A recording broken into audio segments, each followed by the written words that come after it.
Mary Rodwell is recognised internationally as one of Australia's leading researchers and writers on the UFO and contact phenomenon. Mary is the founder and principal of the Australian Close Encounter Resource Network, which was established in 1997 to provide professional counselling, support, hypnotherapy, and information to individuals and their families with anomalous paranormal experiences and abduction and contact cases. Mary has researched more than 3,500 cases and suggests extraterrestrial encounters are a global phenomenon, and this is evident in the new humans referred to as star children, many of whom have exceptional abilities, who are recognized as indigo or crystal children.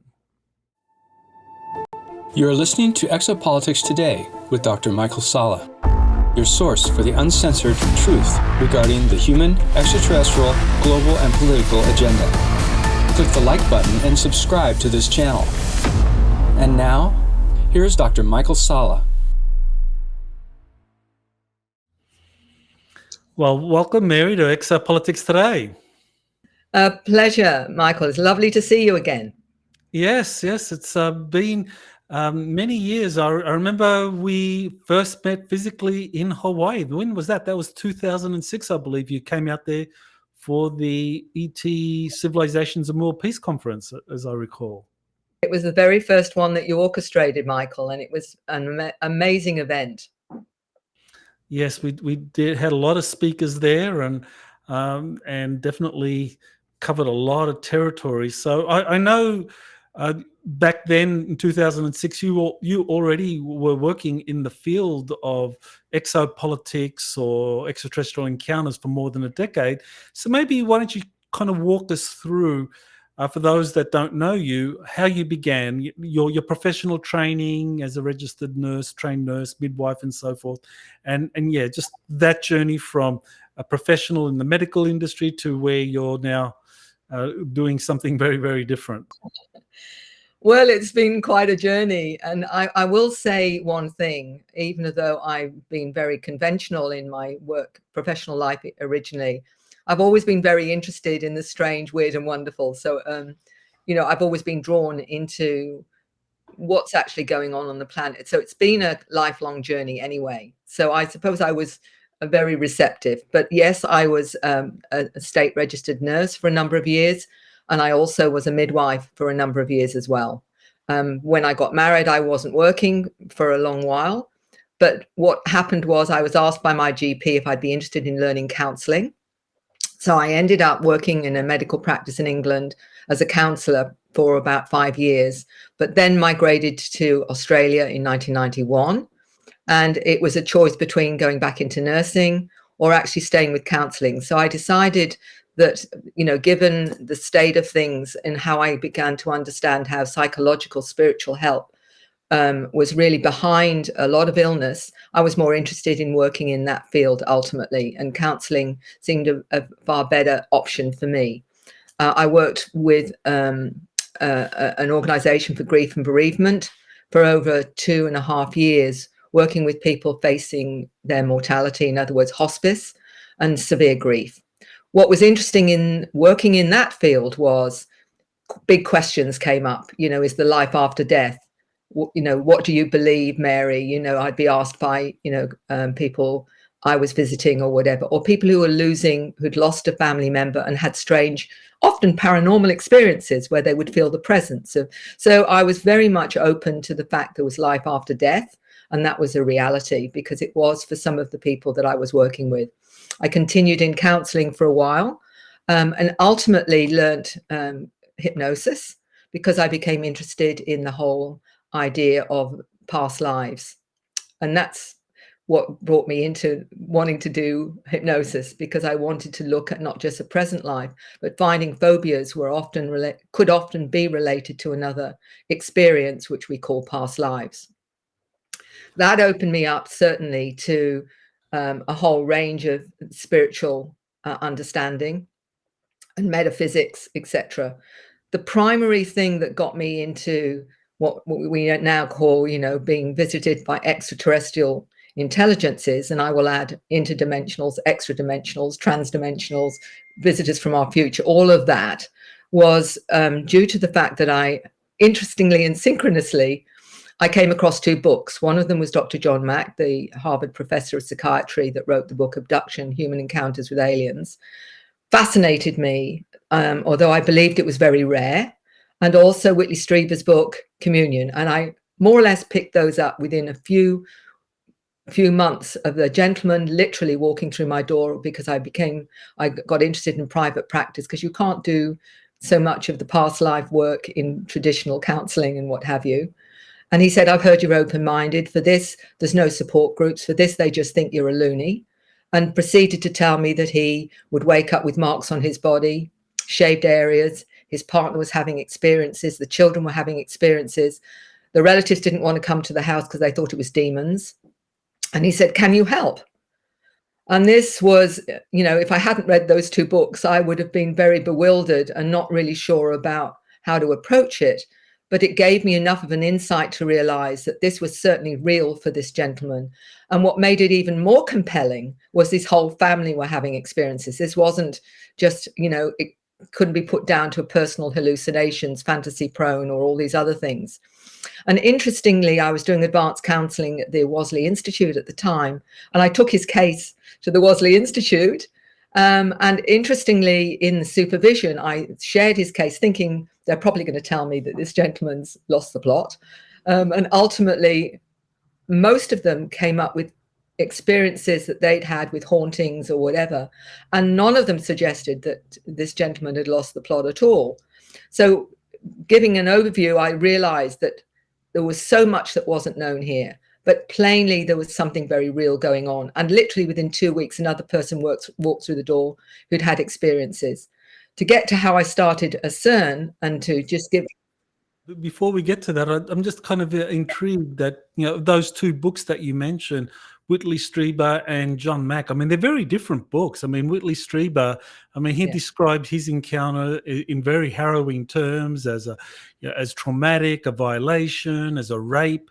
Whereas John Mack, he gives a much more kind of nuanced, scholarly appraisal of the contact experience, both positive and negative. So how did you reconcile, and that, of course, continues to today. As you know, people are very, very divided about the contact experience, those that, especially working with particular groups of extraterrestrials. Some say that these are horrific abduction violations, and others say these are very transformative, uplifting. It's a very good question, Michael. And for me at the time, I was very new to this whole phenomena.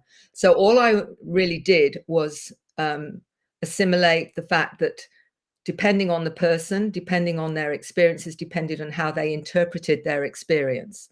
And so I honored everyone's way of perceiving their experience, other than the fact that what I discovered was, in many cases, after working with people in hypnosis, that what they were fearful of, or what they thought was negative or traumatic, ultimately could be a lack of understanding of their experience from a deeper level. Because when you go into hypnosis and you're working with the subconscious, superconscious part of them, there's another interpretation often to the one that they experience from their 3D left brain analytical perspective. So sometimes, and I can go into some of the ways that I discovered that, but primarily I found it was almost like a shamanic wake-up call for many people, which could be traumatic to start with, but ultimately ended up with a whole new understanding of multidimensional reality and their part in it from a greater perspective. And I can go into that later.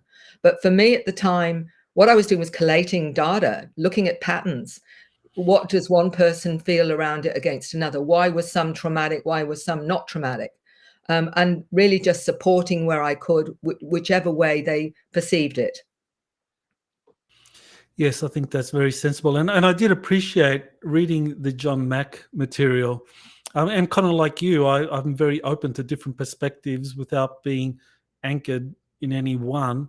And I did appreciate John Mack taking that approach of the trying to help people transform what had happened to them so that they can integrate it in a way to go on with their life. And of course, Whitley Streiber, he still is very present today. He's still doing a lot of work and putting material out there, and his approach also has validity. So I think it's really, people have different perspectives, and maybe it's a disciplinary approach that people from the medical or maybe the kind of therapy, counseling world, they approach it from the perspective of transformation and healing, whereas those maybe from a more political perspective, they may be looking at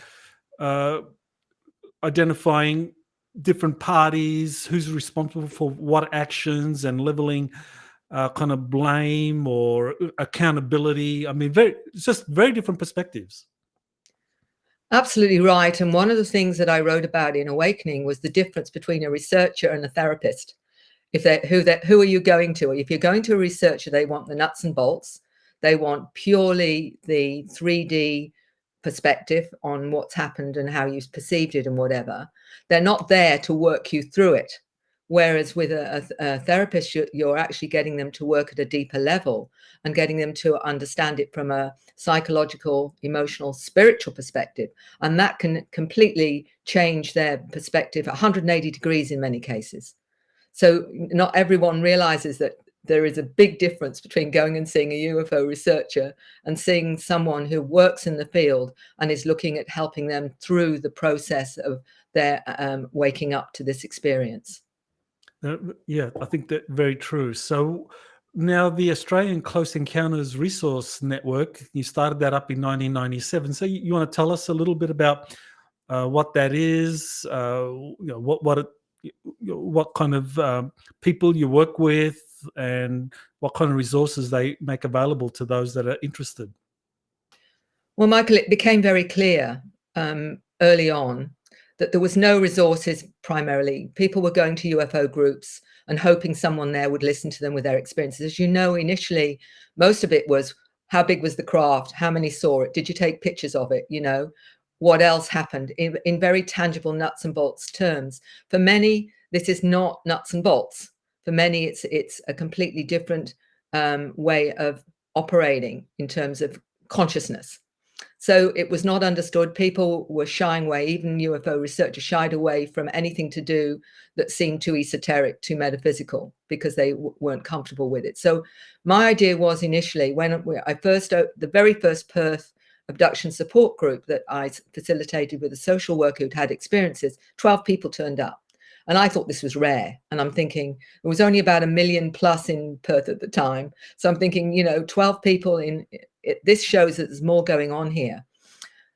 Ultimately, I created ACERN because I realized that there was no other resources which offered professional counseling and support in the way that I was offering, even if it was just honoring their experience as a way of validating what they felt and what was going on.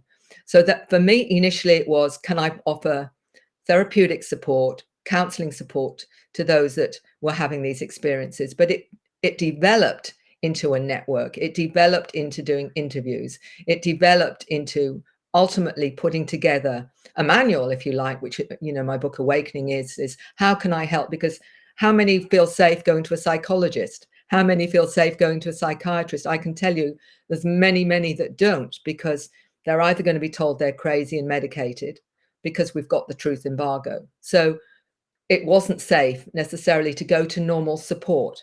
So I thought, well, if I can at least write all the questions that I'm forever being asked and put it together as a wake up or a manual for people to work through, like, how do I know it's real? What do I do about the fear? How do I understand what's going on? What do I do about the children? All these kind of questions that I was asked, I ultimately put into Awakening, because I thought at least they've got something that gives them some resources so they can start helping themselves. Or even saying to them, look, if you get in touch with a counselor, find out how open they are. Are they open to extraterrestrial contact? If they're not, you don't go to them. So in other words, giving them practical tools, because that's, that's the nurse part of me, the counselor part of me is saying, what way can I offer resources? So apart from contacting me, and I ended up with resources of all the UFO groups, for example, and of course, extending that gradually globally as well. So it's grown into resource of many different aspects of connecting people, networking, the whole range of things that any, support network can offer. I try to offer if I can. Now, you sent me a slideshow, and there's a few slides that I wanted to get your opinion about, or for you to kind of walk us through that. So there's this one slide that you sent me, Awakening to Contact, and you mentioned Dr. Edgar Mitchell's foundation. And I was intrigued by your description of 25% of encounters are physical, 75% are non-physical. So you want to just explain, why is that important for people to understand? I think it's crucial, actually, Michael, because what we're looking at is that consciousness really is primary here. And this is what ultimately we discovered with the Dr. Edgar Mitchell Free Foundation when we surveyed 4,200 individuals globally and 600 in-depth questions. And one of them that was really profound was what we discovered was, and this is conscious recall for people, this wasn't under hypnosis for those that are wary about hypnosis, this was conscious recall of answering the questions. We discovered something that, of course, with nuts and bolts utopology is very difficult to work with, when they were saying that 75% of their encounters were purely out of body. So that makes it really a lot more difficult to quantify, doesn't it? And only 25% were physical.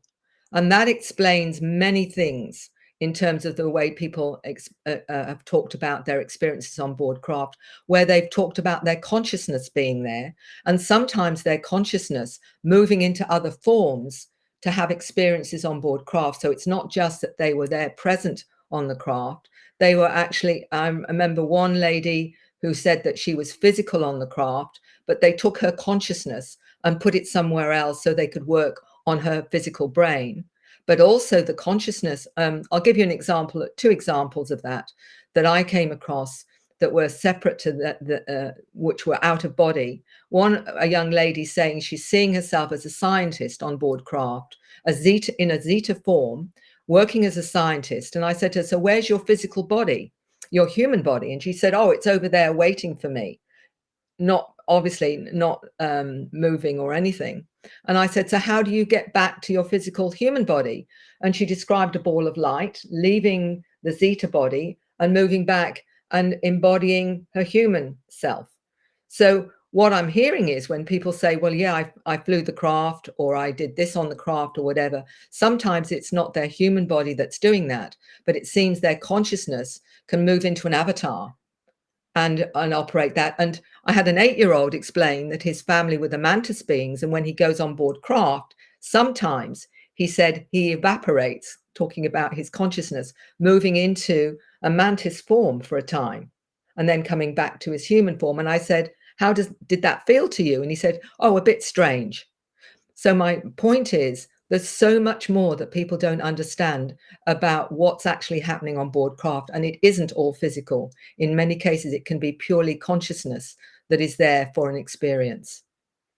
So people could be sleeping in bed. They may be physically taken up into one of these craft, or they could be, or their consciousness can be taken out of their body while it's sleeping in the bed, and they can have all this experience, and then they're brought back, and what they have is the vivid memory. But I guess, they really did still have an experience, whether it's out of body or physical. You still are literally on that craft. So does that suggest that these craft, the fact that they can do that, it's because these craft are kind of like in a different frequency to, like, you jump in an airplane and it's like your physical body goes into that, and it's just like you travel. Consciously putting your consciousness into an airplane doesn't seem to work, because it's the same dimensional reality as us, but it seems to work when it comes to these extraterrestrial craft. I think that's a very good point, Michael. And we do know that they have to change different frequencies to travel interstellar, and we know this is all possible. So, what I understand is sometimes it is definitely physical. When I talked to an 8-year-old that explained to me, she was so excited because a couple of days prior she'd been on a craft showing how to fly it. And she said, and they've taken me to a planet, she said, and they're showing me how to levitate. and how to use my third eye. And then they were showing me interspecies genetic manipulation. She was explaining that how they take different genetics and create different species, she said, to seed other worlds. So what we're looking at there certainly is they have the ability to take your consciousness or your physical body, depending on what is required or what they want to show you. And certainly it appears that it's like when someone's taken through the walls or through the window or whatever, they're able to go through because they've manipulated obviously the frequency enough to allow that person physically to go to where they want. So I think that, they're the masters of this, I think, without any question. And that's why it's so confusing for the nuts and bolts side, our left brain saying, well, that's not possible. But we don't know what's possible. We don't know what's impossible, do we? Right. We really have to keep an open mind and learn from the experiences. And that's what I love about your work. And that's something I focus on as well, is like, what are the experiences telling us? What are the different contacts that they're having? And we take that seriously. So there's another slide that you had in your presentation, and that is slide number 3, I believe it is, contact with different species, and it describes these different types of beings, and you describe here you have negative interactions under 10% and 23%. So you want to explain what it is that what you found from this survey from the 10 countries. Well, one of the things was that everybody believes that the primary beings that most people see are the greys or the zetas and what have you. And I will qualify the fact that I've heard from various sources that there's not just one species of grey or zetas. One lady told me there's 165 species of grey. So we have to be very careful we don't lump them all into the same basket to start with. Secondly, most are human. The first ones that most people see are either humanoid or energy beings, and then it goes down the list. Mantis are pretty high up there as well. So what we're getting is a lot of humanoids are primarily the ones that most people see. As I say, it isn't the greys. But the important thing here, which I found quite fascinating, and I know that was why it was so important with Ray Hernandez and Dr. Rudy Shield and Dr. Edgar Mitchell, was the fact that what we discovered, which is primary, and why I wrote Awakening, how it transforms your life, is that we discovered 85% of those that had experiences had a psychospiritual transformation. Only 15% were still in the fear, believing it was all evil and dark. Now that's out of 4,200 people, and their experiences going through the trauma sometimes of that awakening, that when you suddenly realize the world isn't as you believe it to be, that there is this reality going on, and accepting this reality. And that's traumatic in itself. But when they got past that and they realized their part in this wonderful, I call it wonderful in the sense of understanding a greater reality, which is what we're talking about, when they realize there's something that explains so much once you open up to the fact that you are having encounters with various intelligences. And many of them they connect to as well, I will add. They will say that, I feel a connection to the Pleiades or to Andromeda or to Arcturus and whatever. I can go into that and why that's the hybrid side of awareness. But the bottom line is that it was transformative to a majority of instances. There is a reason, I think, why 15% had negative experiences, and that takes us into some of the darker agendas on this planet, primarily. But in terms of benevolence, I think ultimately we're looking at benevolence here, and a real desire of many intelligences to assist this our civilization to evolve into more of a galactic cosmic human. So it's very interesting. So 15% after having their encounters thought that the experiences were negative, and 85% thought that they were positive. Now, I guess with that negative group, you would include someone like Whitley Streiber, and I imagine he would probably say that yes, he can kind of like accept that maybe he had some kind of like soul contract, or that this was part of his mission to have that experience, but that doesn't excuse the behavior of these beings that in his view kind of like sexually abused him, and he of course takes that view that what they did was negative.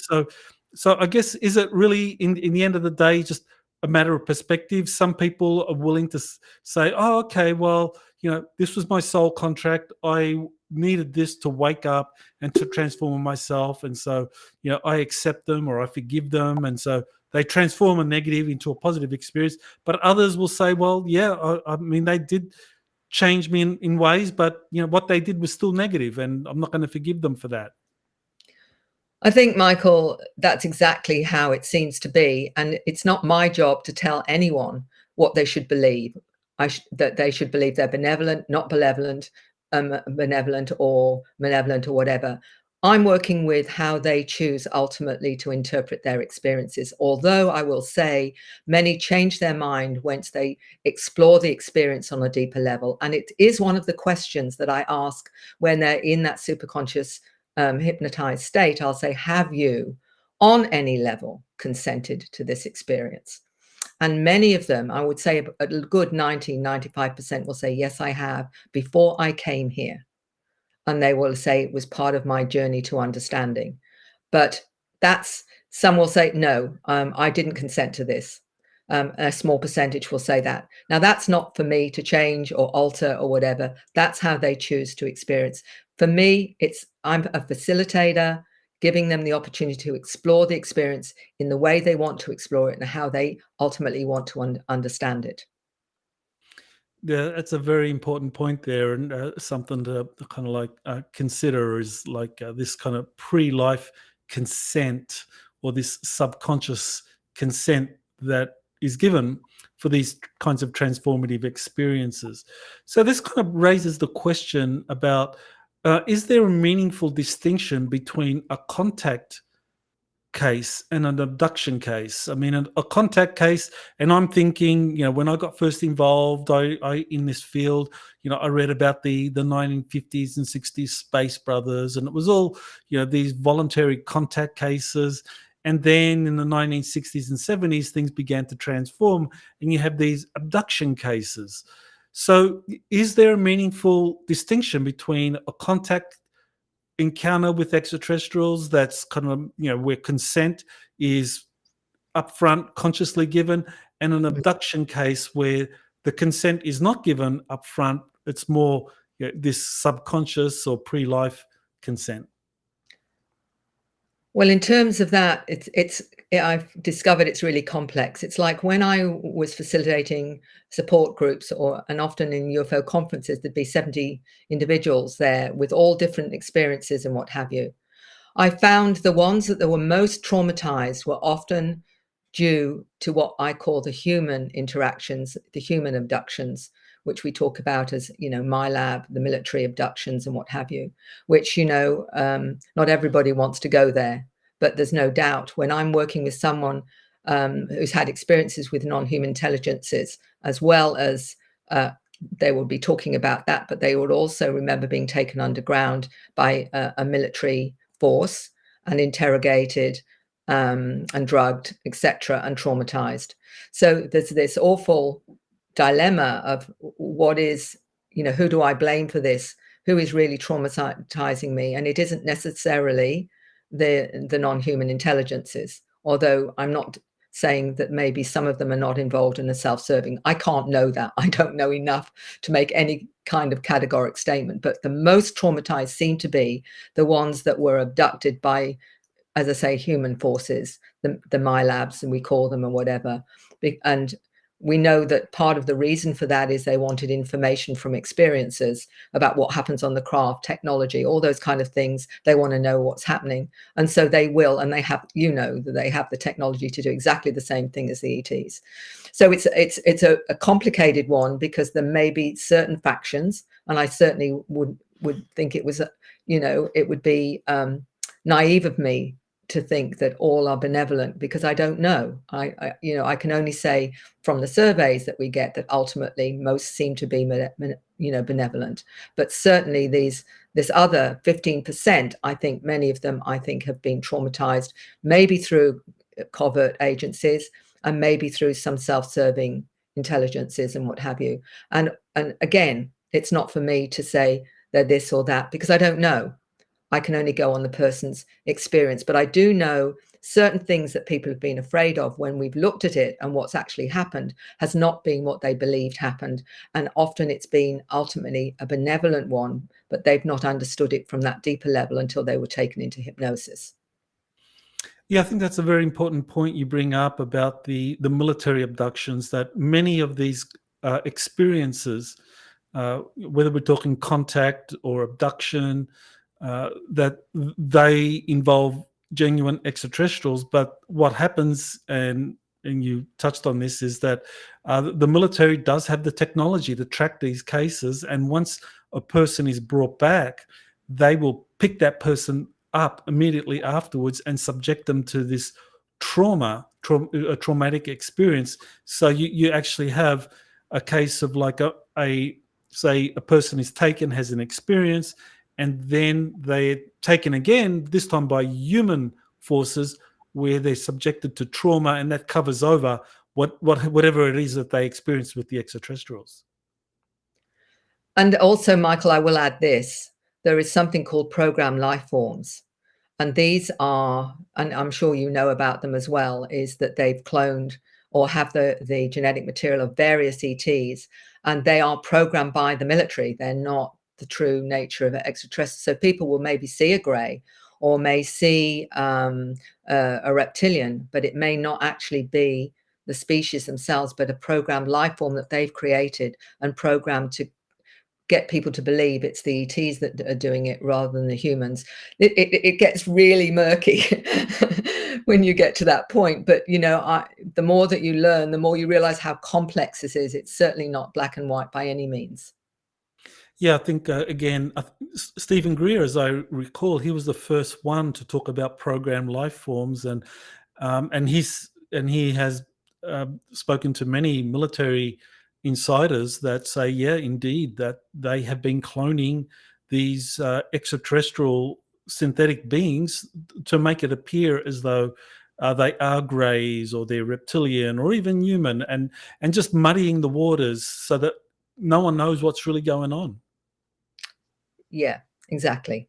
So it's not straightforward. It's certainly not black and white. And I think many researchers are very reluctant to go there because it takes it to a whole new level. But I'm coming across these cases.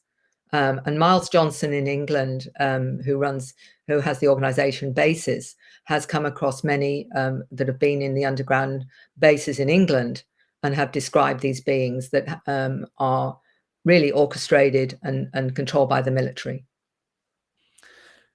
Now, I mentioned earlier, the George Adamski case and some of the other kind of Space Brothers cases from the early 1950s and 60s, and because there are still people that are having these contacts with these human-looking extraterrestrials who are often described as very angelic-looking, and that they ask for consent before taking people on board. That they're not going to just take someone up, whether it's physically or whether it's by taking their consciousness up, that they try to get consent early on.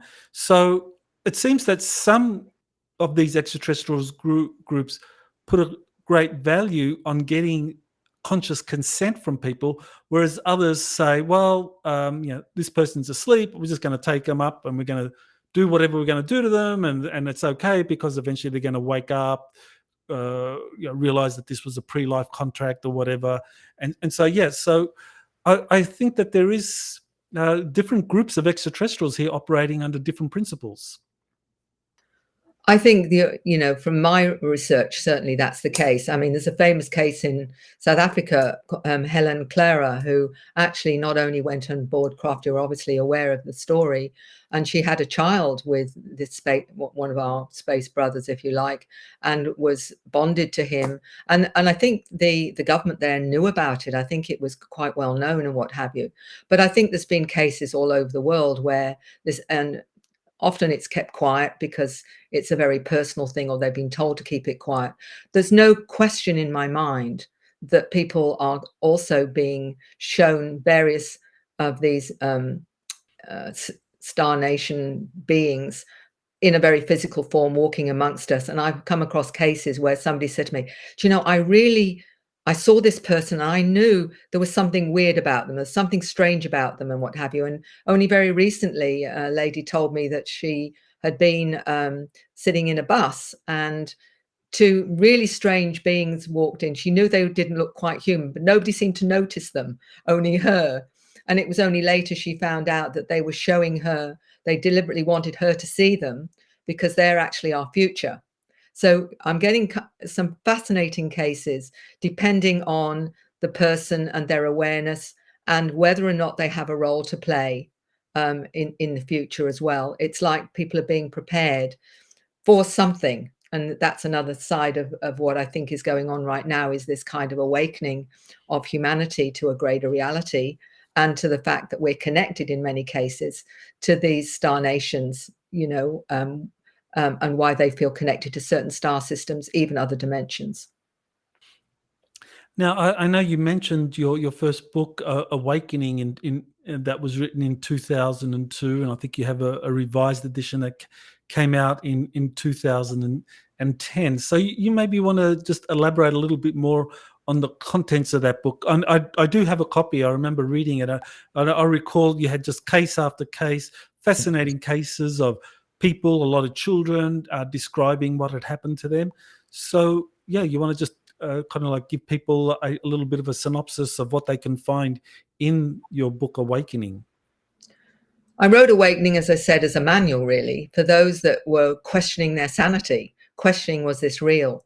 And, when you get the same questions coming up on the telephone time and time again, what I was saying is these are the primary questions that many people ask. They want to know they're not crazy. They want to know what to do with the fear. What is it if it's happening to their children? Where are the resources? What happens if they're getting information coming into their head that they don't understand? How do they deal with that? A whole range of things.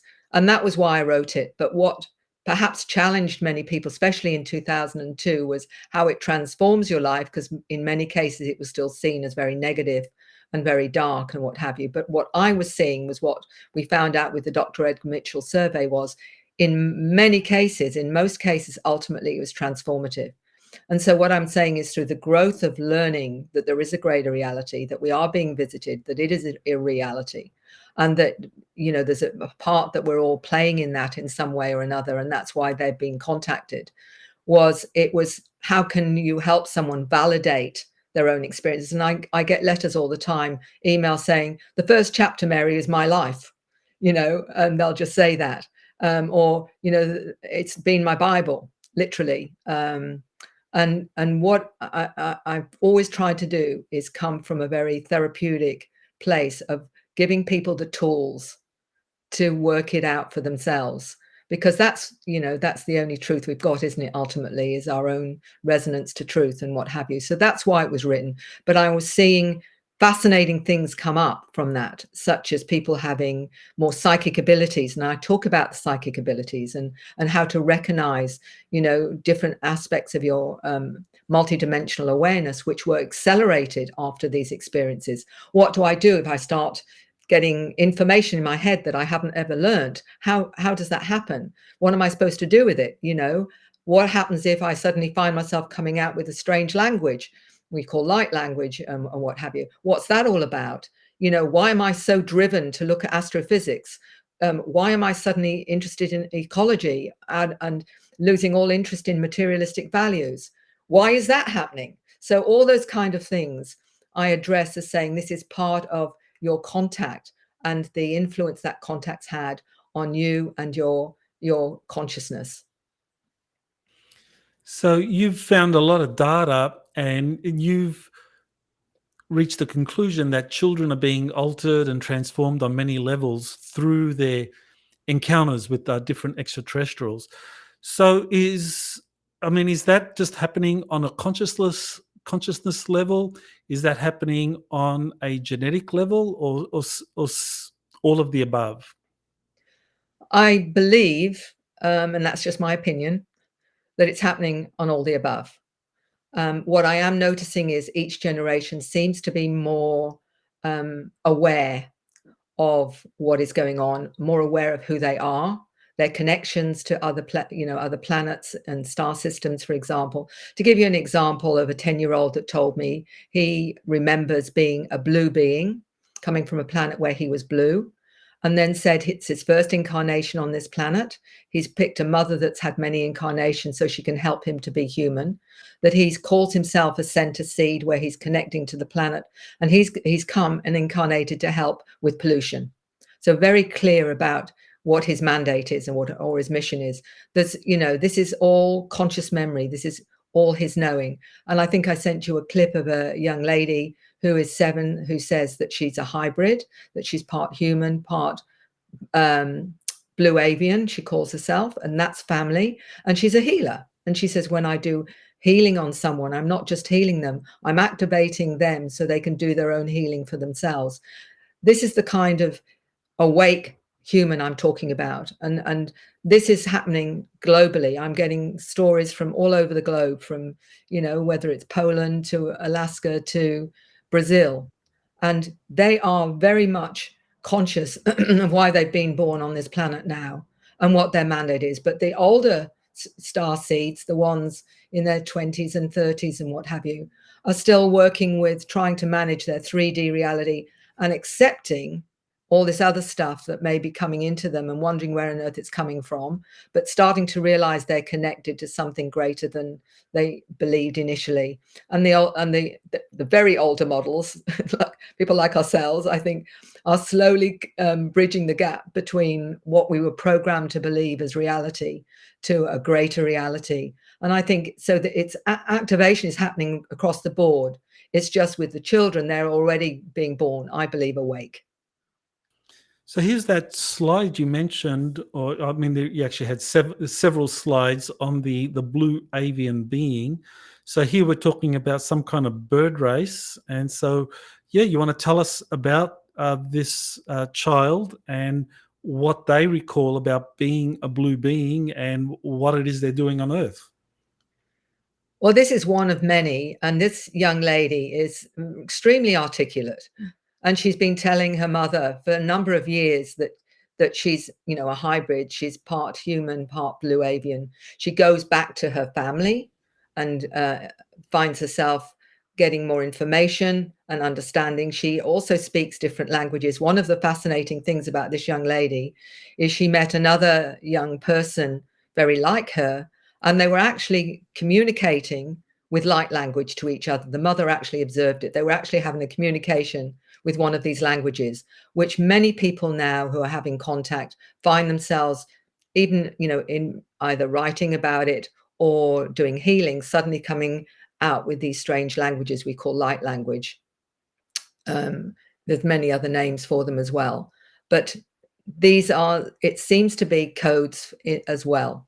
The fact that she's isolating the light language, she's talking about the reality. And I've got a few slides of her drawings of as she sees as a blue avian family.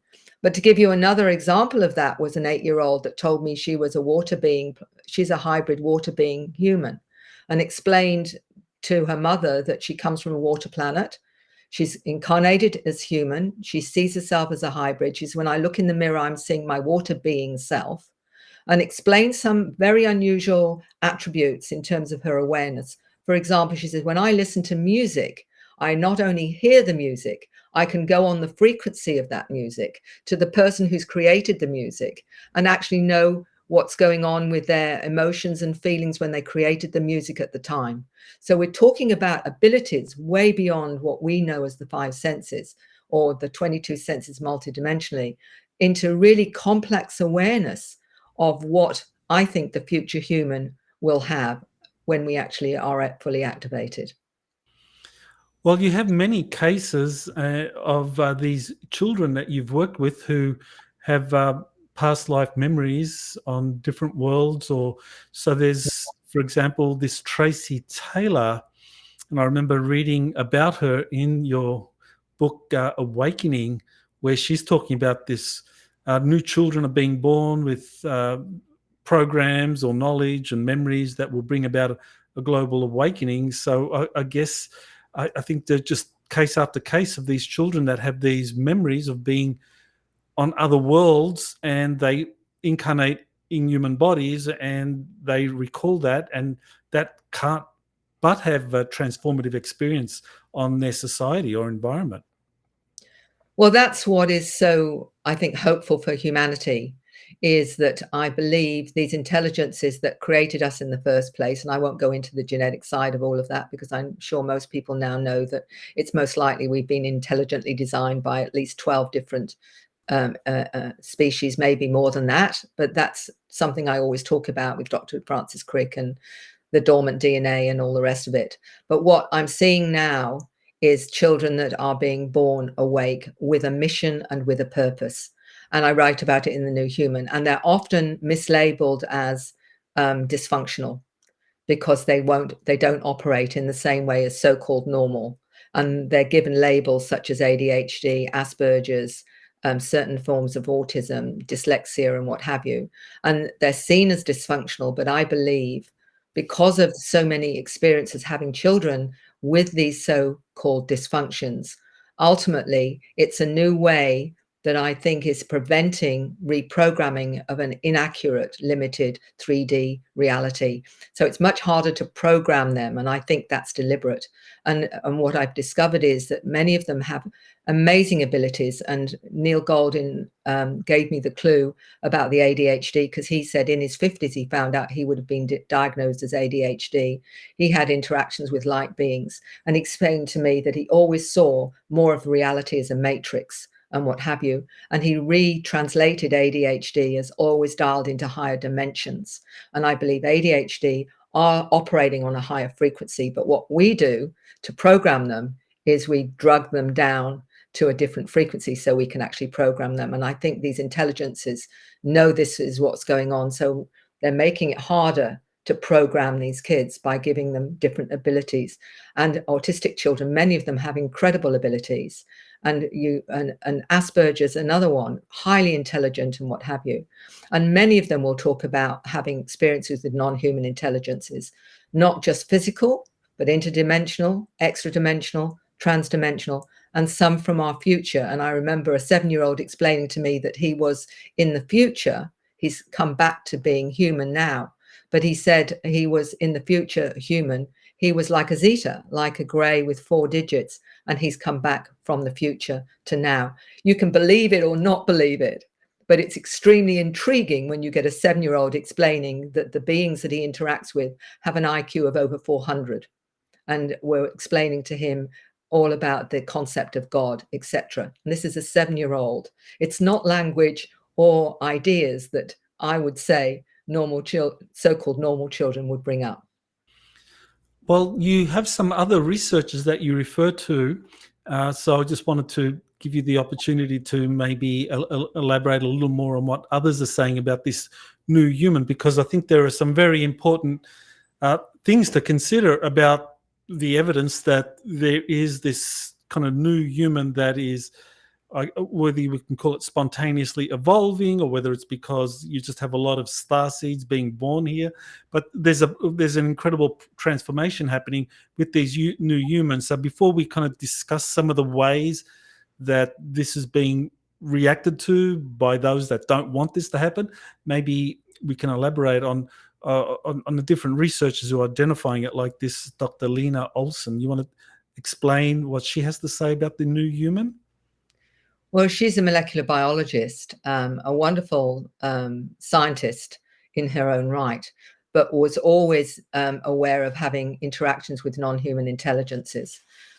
She would be diagnosed as ADHD and probably a bit of Asperger's or whatever what she discovered in herself and her family was there are ways that you can stabilize the ADHD without putting them on drugs and what have you. And she'd worked with this as a scientist and realized that they needed certain minerals and vitamins, particularly choline is one. They need more of that, she said. So when I wrote The New Human, it wasn't just highlighting the stories and what these conditions or these labels were, what they could be saying to us, was how do you help them? How do you understand what's actually going on with them? And particularly with ADHD, it is, they are so hyper. She said what they often need is more choline, for example. So there's a whole chapter where she explains what's needed, in their diet and how to help them. And what I mean, it's no good writing a book without solutions, is it, Michael? So for me, it was, what are the solutions? How do we recognize it? What's actually going on with a child that's behaving in a certain way, that may be coming as an empath, for example, and why they get bullied at school and why, they become very frightened and shut down and whatever.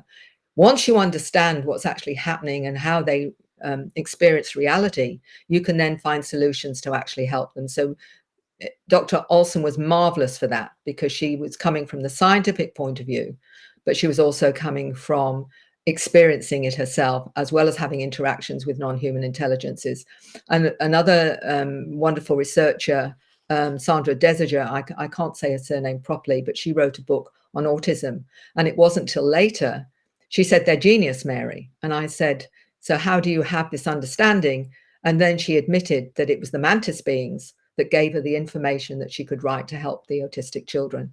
So what we're understanding is many of those that are in the field, one way or another, are being given help to understand what's actually going on, so that we can help the new generations that are having these experiences and whatever. And for obviously Dr. Olson, she was also having a connection with a number of different, the cone heads, many different types of beings. So she was also being given information to help these children. So it isn't just what you're seeing from, a very conscious 3D research level. Many are given insights to how to help these new humans.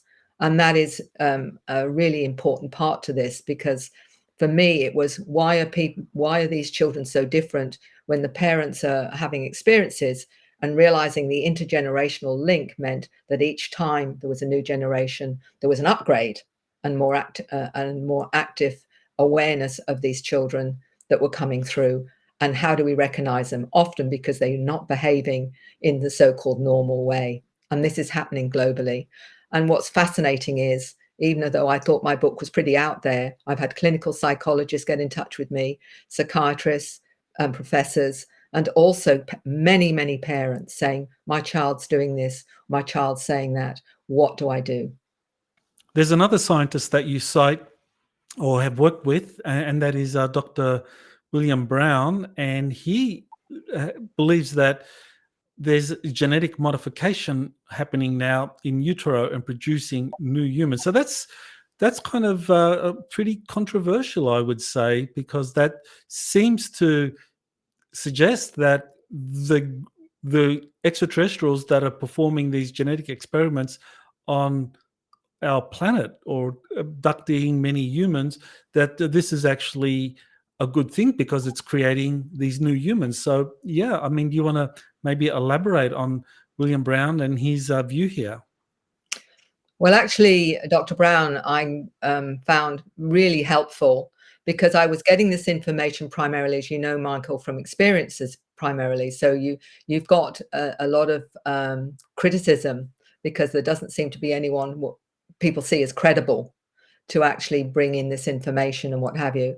And when I wrote Awakening, and I was looking for other information, and as a researcher, I look right across the board. You look at everything that's out there with no sort of limits, really. He contacted me, and he actually said, "Yes, Mary, this is what this is that you're talking about." And he explained exactly, as I put in my many presentations, that he was aware that this is actually what's going on. And he qualified everything that I'd learned from experiences like Tracy Taylor, that was telling me from her experience what she was aware of. and many others were aware of. So he was saying exactly the same thing that the experiencers were saying, but coming from a molecular biologist point of view and his understanding of DNA. And I think that's really crucial to ground this, is when people say all sounds a little bit, too esoteric or metaphysical, but we're looking at DNA, and we're looking at the fact that 1 gram of DNA apparently can contain as much information that is on the internet, just 1 gram. So what is held in our DNA that we still have not activated, when we know that most of it is considered junk or dormant DNA? They still don't know what it is. Only about 5 to 10% is activated and whatever. So I think the clue is also, and something else that I've looked at, is the understanding that DNA is more than not only is it holding all this huge amounts of information that we haven't yet tapped into, but it also creates miniature wormholes, which the Russian scientists have talked about. And again, I talk about that as a way of grounding this, because I think it's really important to look at as much tangible 3D data as possible to say, how does this work? So that it doesn't sound too extraordinary. It's extraordinary anyway, but it doesn't sound so extraordinary if you know that our actual DNA creates miniature wormholes that allow us to access our intuition. All the multidimensional abilities that we have are because we're accessing the matrix, and we're able to do that through our own DNA. So the DNA is the key, I think, here for everything, and the way of understanding what's actually going on. And why these children are being more activated is because I believe we're in a crisis, and that something major has to happen to elevate human consciousness, and it's happening now.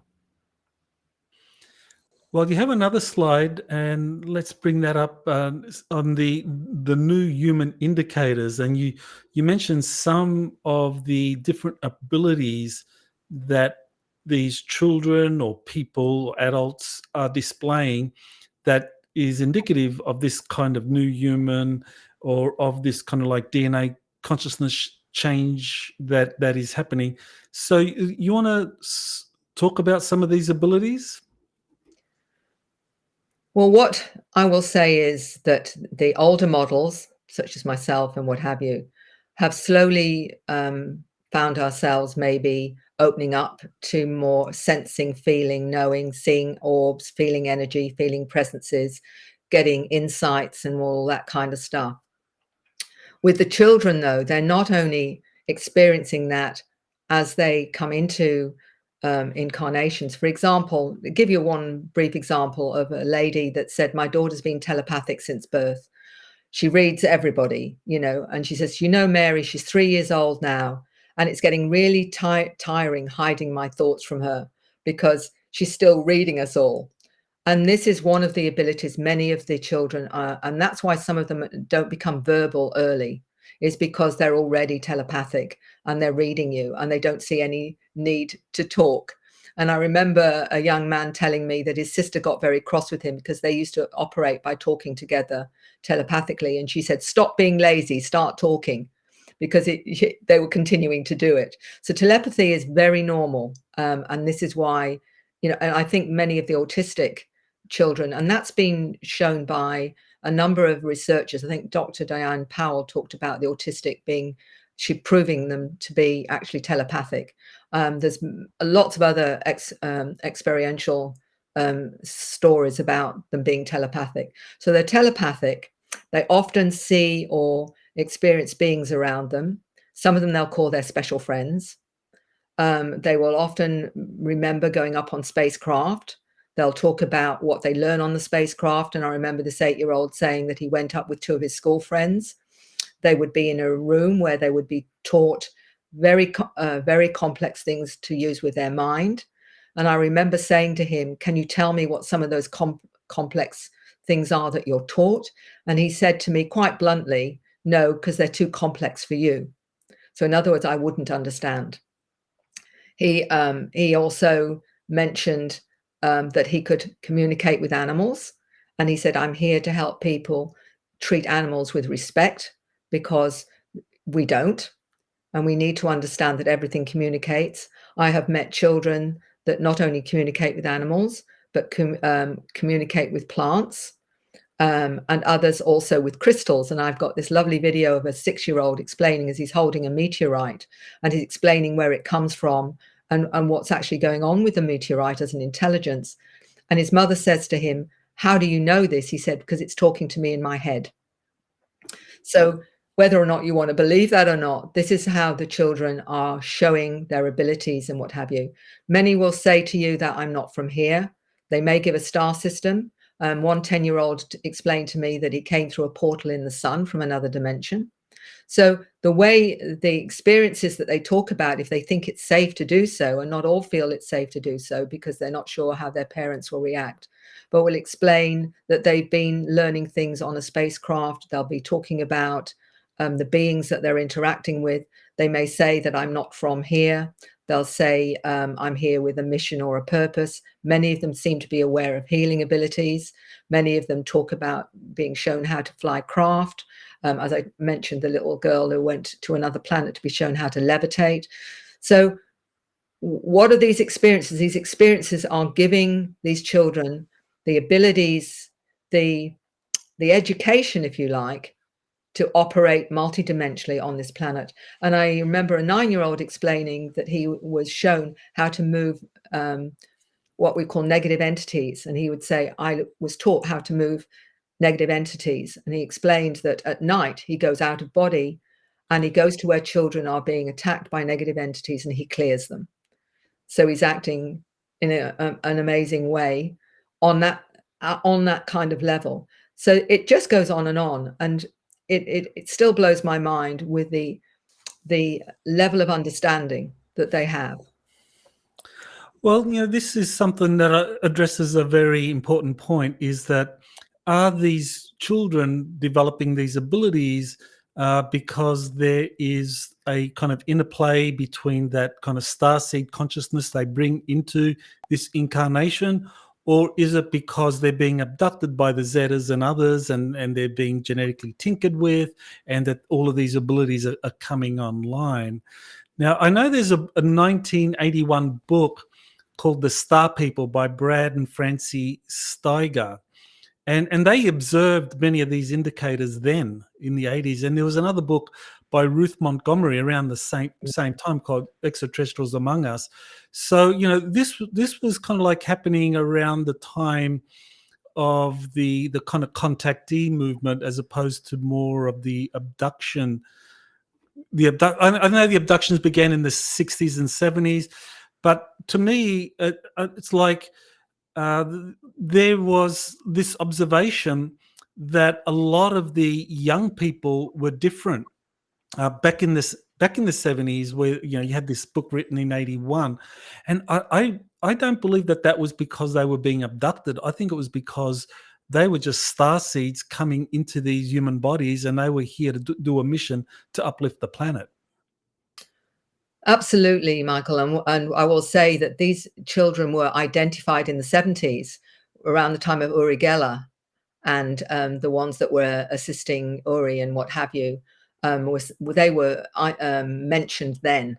So I think it's been just accelerated because of what's happening on the planet. That's my own feeling, is that it's become more and more recognized, because I think there's now an acceptance that this is possible.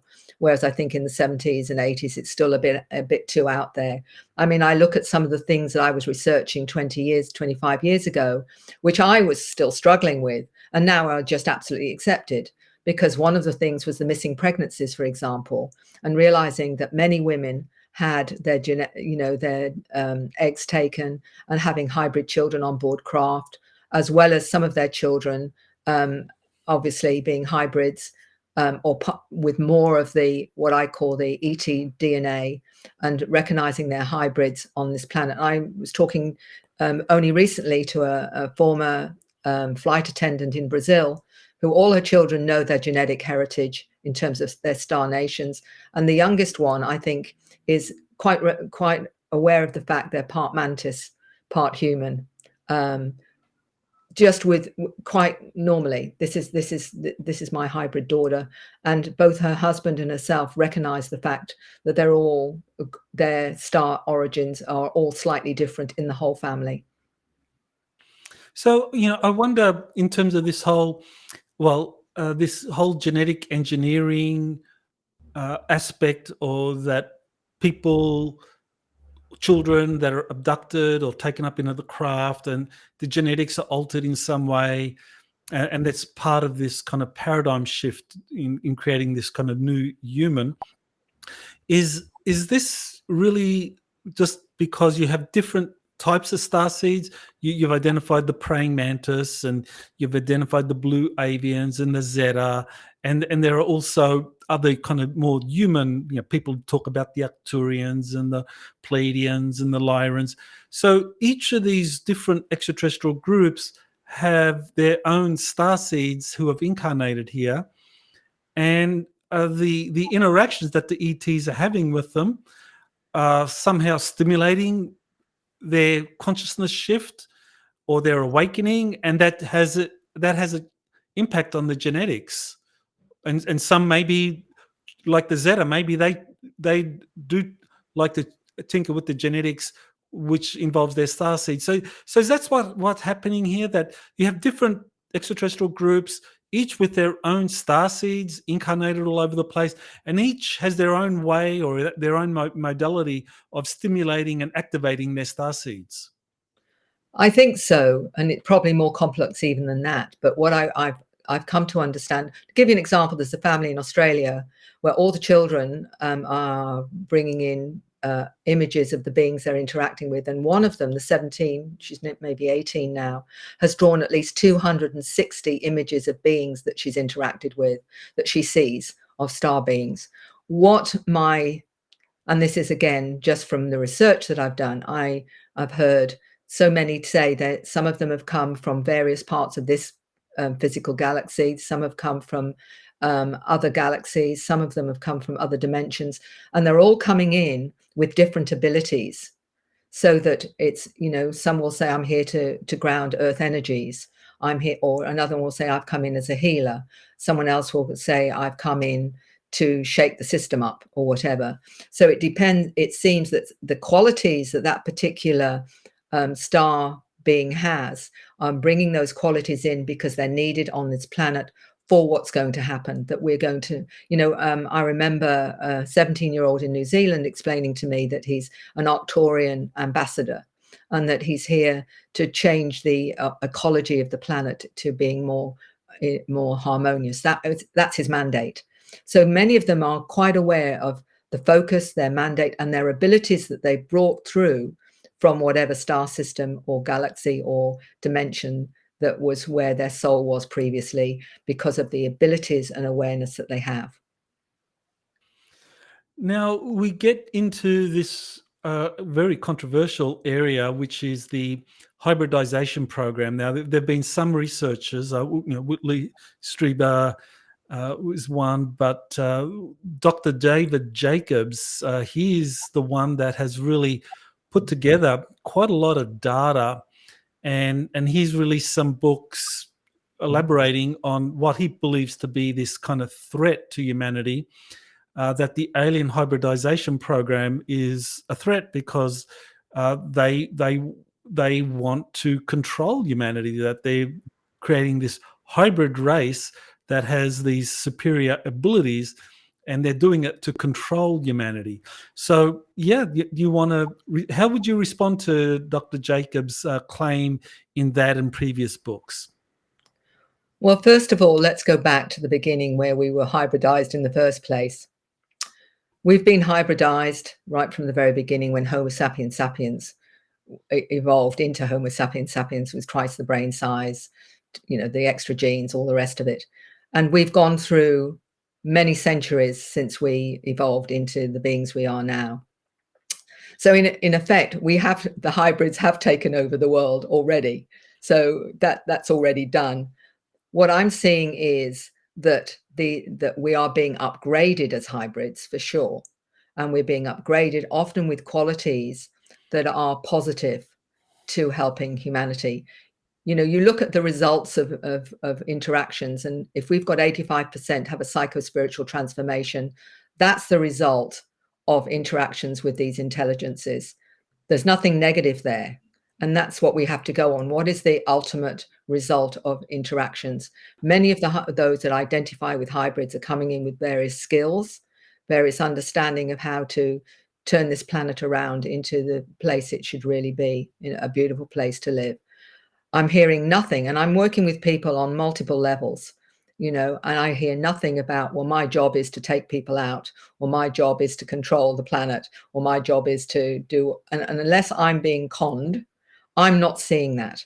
And I think it's important to say, it's really important when you do this work that you are totally neutral. So there's no evidence of promoting any kind of ulterior program to somebody. It's their journey, their experience, their connection. And when they're in hypnosis, what you can do, Michael, and one of the things that I have seen happen is they'll have communication with the beings on board craft. Not only will they see where they are, they'll not only see and ask, well, what is the procedure you're doing now? Why are you doing it? What's the purpose of it? Why me? All the questions they want, they can have answered with a particular intelligence that they see in that particular space. And it may be a zeta, it could be a mantis, it could be a humanoid light being or whatever, and they will question them and what have you, and what are you doing now and why are you doing it? And nothing has come through that suggests in any way this is a takeover, other than the fact that we have already taken over and we're already hybrids. So, for me, that's not what I'm finding. That's all I can say. Okay, well, David Jacobs raises some very interesting points of view, and I think that there would be some that would be very frightened about the idea that there is a race of human extraterrestrial hybrids that are being created by a group of extraterrestrials and inserting those hybrids with these enhanced genetics into human society and expecting the rest of society to accept them. I think it's one thing to say that, okay, I can accept star seeds incarnating into the human population and kind of like raising consciousness and having that evolutionary impact on genetics because they're star seeds and they bring that consciousness into the human avatar. But I think that the idea of these alien hybrids created on Zeta ships or other ships that are conducting these kinds of alien human hybrids and inserting those hybrids onto Earth and wanting to integrate those, I think that there is a difference. I think Jacobs does raise a legitimate concern. I wouldn't discount anything. The only thing is that I can say what I have discovered. And if there is a negative agenda, and we do know that certain species are not all benevolent. I mean, we've heard about the draconians, we've heard about the reptilians. We know that there are certain factions of those that are not benevolent to humanity. And that's, of course, all possible. But I've met some hybrid human reptilians that identify absolutely with being a human reptilian. But many of them, when they talk about they're always afraid of people judging them right away and thinking, well, they must be bad. And yet the ones that I've met, many of them are healers. Many of them have nothing but saying that there are factions of reptilians that are actually trying to give a positive outcome to their lives and to take away the fear that not all of them are the same. Not all of them have a dark agenda at all.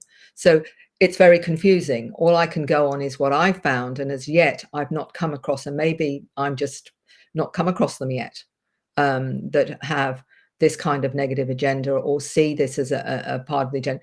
It wouldn't surprise me, because we do know that some are self-serving.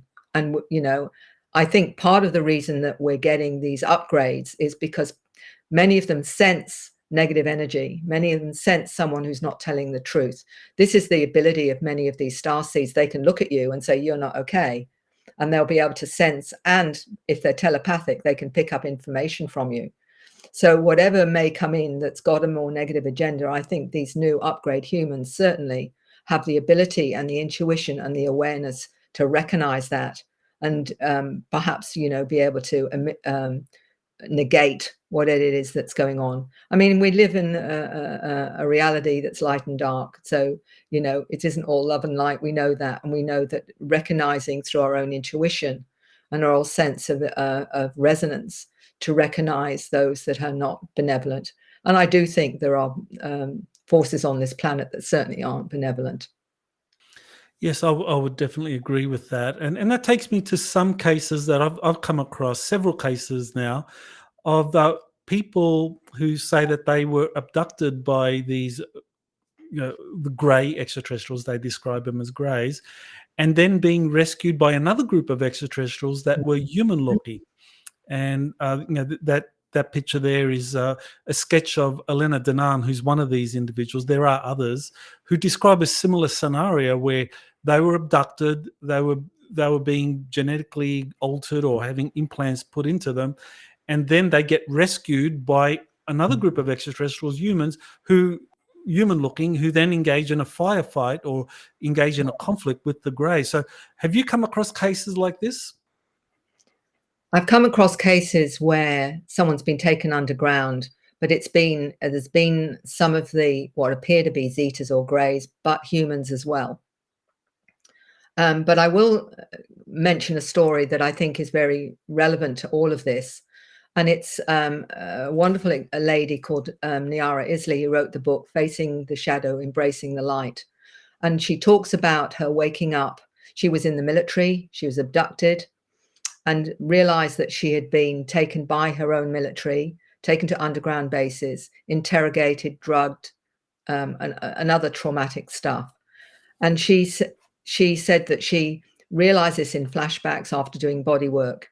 What she did discover was that it was only for a limited time, and the limited time was to show her what was happening, because her star family, that she realized, was that she'd made an agreement to experience this and then write about it and highlight it.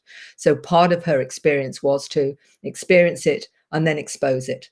And that was the reason so she had it for a limited time. I think the thing that's confusing in many ways with this, Michael, is the fact that we're looking at another level of, soul, aren't we? And what does the soul want to experience on this planet? Because that's where I ultimately come from, is working with the fact that we are having a human experience. Our soul is having a human experience, and we're having experiences to learn and to grow with. So some of those can be really difficult and challenging, and a lot of people make sense of it from that perspective. And that's the one that seems to help most people, is that you're having experience, it's to grow and learn from, and maybe part of your role is to expose it and say, this is more of what's actually going on right now on the planet. So that particular one, it wouldn't surprise me at all that there's more. Again, I'm the tip of the iceberg. I'm absolutely aware of that I'm only given a very minute part of this huge matrix of understanding, and you're trying constantly to try and make sense of it, but I can only go on what data I get at the time. Now, one of the cases that you brought up and you discussed it in your slide presentation is this Samantha Mowat and the cat people who live in a jungle world. Because I recently returned from a trip to Egypt, and I was just startled as to the number of depictions of these Egyptian gods and deities that involve cat people. You have Sekhmet, and you have a labyrinth of different kind of like sphinxes with these lion-looking beings, cat people. So yeah, what do you know of the cat people and Earth? Oh yeah, the Lyrans, the lion people. I've come across those many, many, many times, and the number of individuals that realize that those supporting them are often the lion beings who are very protective of Earth, or the Lyrans, the cat people. The lady that I talked about in Brazil, who was a former flight attendant, I'll give you an example. She remembers being, even as a child, this being in front of her that was part human, part cat person. But the story started initially, before she realized the connection, was she was going to work in a hotel. She was in a hotel on her way to work to a flight. What was fascinating was, so she was in the passageway going on her way for breakfast on her way to a flight, and she said she saw this little 11-year-old girl, and she thought she was lost her mum. So she went up to the little girl and said, "Are you lost?" And the little girl turned around, and she was part human, part cat person, and it freaked her out, and she ran away thinking it was a monster. It wasn't till later she realized when she was on board craft, this was one of her hybrid children. And what gave her even more of a shock was she saw on board craft several of these part human, part cat people, and her own daughter, one of her own daughters, was playing with her hybrid sister on board craft. So this is very common. There are many, many people that believe even their guides, their spirit guides, as they call them, or their source of information is a feline. So extremely common, and it doesn't, and of course, Egypt is just explaining. I think when you get to the point of realizing that many of the so-called gods were not gods at all, but actually extraterrestrial beings that were seen as gods because of their technology.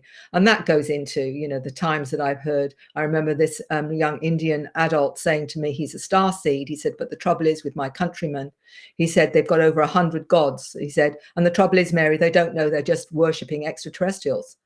And he said, it's really hard for me because he said, I know I'm a starseed and I know that they're ETs and they shouldn't be worshipping them. So that's a whole new ball game, isn't it? It is. So your new book, The New Human, well, new, relatively, your most recent book, The New Human Awakening to Our Cosmic Heritage from 2016. So, yeah, you want to maybe, I know we've been talking about that throughout this interview so far, but is there anything else in that book that you want to bring to the attention of my audience? Well, I would like to say it's not just about the children. I've got several cases in there. One of them, a medical doctor who had her activation in India and now calls herself a shamanic MD. And what she's saying is that she actually helps people, you know, activate their DNA. And this is what she does on a regular basis now. So what I'm getting at is that we're getting adults coming out and from all across the globe with amazing credentials that are also owning that they're having ET experiences. But I think the one thing that I would like to say is when I'm looking at this cosmic intelligence and how it's being, I did a whole chapter on the religious aspect of this, because I think what we're you know, the biggest issue is how do we interpret these, these intelligences, and to understand that we are all part of that matrix. And that for me, it's, I say one thing more than anything.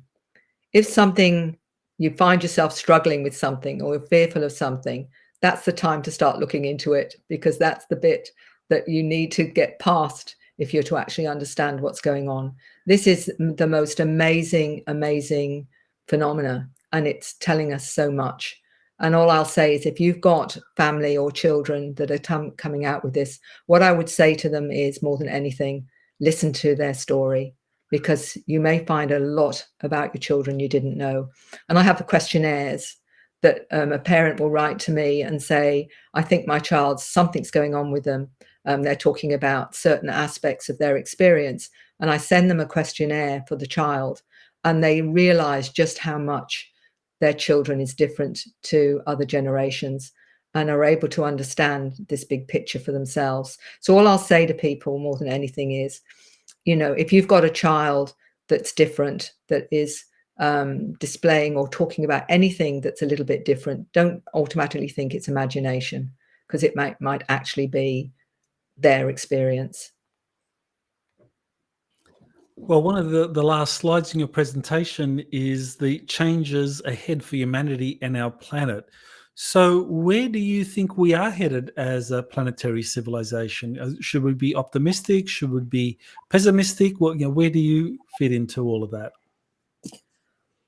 I would like to say that for me, what has been the most heartening is all the new generations that are coming in with their abilities and what have you. And the reason I'm optimistic is I don't believe these amazing souls that have come not from our galaxy, but all over the cosmos and other dimensions, they've not come in with all these amazing abilities for a waste of time. I don't believe we would be bothered to do that. So there's got to be a good reason and an optimistic reason that they're bringing in all this awareness and what have you. And I always remember Commander Sergeant Robert Dean, who only in his latter years mentioned that he'd been up on the spacecraft and he'd been shown the 12 different species that initially created humans. And he said one very profound thing that he was told on the craft. He said, I've been shown the future, for humanity, and it is magnificent. And I hang on to that because I always thought if anyone was on the ball with things, it was Commander Sir Robert Dean. Beautiful soul, and one that was really tapped in. So I think we're headed for an amazing future once we get things sorted out. And I mean, do you have a kind of timeline on that? I know a lot of people are very anxious here, especially in the United States. We're kind of like last few months before a really big election. And of course, there's threats of war breaking out in the Middle East and an ongoing war in Ukraine. So people are looking at things around, and there's a lot of uncertainty. There's a lot of crises that could escalate. So do you think that this is going to happen in a few years? Do we have to get through this rough patch first? Yeah, what's your kind of thought on the possible timeline here? Well, because of my work, I meet many intuitives that are given information and what have you. The sense is sooner rather than later that there is going to be a massive shift. Some are calling it the event. There are lots of other things as well. A lot depends on consciousness, our consciousness, and what is when we reach the level that we need to get to actually create this shift that's happening. But I sense it's going to be sooner rather than later. I'm looking at the next few years rather than 10 or 15 or 20 years down the track. I think things are accelerating. And I think we as a species are already accelerating in terms of our awareness. And with the help of the Arks and other things, and that's a whole other story that you know about. And I've got a little bit of info on that as well, is I believe that they wouldn't be activated now unless something major was ahead. And soon. I feel it soon. So, I mean, do you want to share that little bit of information you have on the space arcs and the event? Look, in terms of the space arcs, I didn't know anything about them until I did a regression with a lady a week before I heard about them. And she'd already been shown on board craft these new plants that they were going to give to humanity. And one of the locations was around where, around the Bermuda Triangle and what have you. I didn't know, as I say, anything about the Arks till a week later. And then I see one of your wonderful interviews and thinking, right, so now they're highlighting that to me. What's this all about? And then, of course, I'd read the book, Transylvanian Sunrise, about the one in Romania. And of course, the lady that I regressed was saying it's not Arks, it's the Arcturians. The Ark is for Arcturians, because that's actually the ones that are part of this whole business. Then, of course, I heard about the Arks in other places, such as, Mount Fuji and Australia and Brazil and all the rest of it. And of course, you start to expand on that. But I will tell you a personal story about what I learned about Iraq in 2002, 2003, when they went, and I'm sure I'm going to be safe now after 20 years or something or other, because I was told by a very credible intuitive in England that it wasn't weapons of mass destruction at all. They were after ET technology. And that was why the Baghdad Museum was robbed and all the rest of it. And it was because it would take over the world. It was that incredible technology. So I didn't know anything about this. So I got in touch with someone I knew in American intelligence that I trusted and said, look, I've just been told about this. Is it too bizarre, too weird? Or is there any credibility to why they really went in? And he said, Mary, you don't talk about it. You don't write about it. You don't phone it. You don't, in other words, mention another word about this ever. And that told me everything I needed to know. And that was in 2002, 2003. And it's only in recent times I've said, well, it's all a bit, out there now. I'm probably safe or whatever. But what it's showing me so much more about these technologies that are being available to certain factions that, so for me, the consciousness raising, the fact that the arcs are being activated is fitting in with much of the material that I'm hearing. I also heard only recently that they're talking about an intervention. The beings are talking about an intervention as well. So put it all together, and I think that we've got a pretty good cavalry. And most of the cavalry is here on the planet where they've incarnated with their abilities to create this new planet, this new being for us all. And I feel very optimistic. And I'll tell you personally, if they said to me, Mary, you know, when you incarnate on the planet and you're going to work really, really hard, but sorry, Mary, at the end of it, it's going to be a waste of time, I'd have probably told them to find some other person to do it rather than me. So I'm hoping they'll keep the promises. So where do people go, Mary, if they want to order your books or find out about some of your upcoming events or any other, or they want to get in touch with you? Well, through ACERN is the primary one. I've got other ones. The Alien Lady is another one, but that's another story. So thealienlady.com, maryrodwell.com.au. I mean, Google me and you can find my websites and what have you. If they're in Australia, they can get the books directly from me. Otherwise, you know, they go through the usual channels and what have you. I'm on Facebook, Telegram, Messenger, so they can get through to me on all of those formats as well. And I usually post anything new interviews or other things I'm involved with on Facebook and to let people know. Well, I want to thank you, Mary, for being on the show. I mean, you've got fantastic research that you've done over the close to 30 years now, and really amazing, 3,500 cases that you've worked on.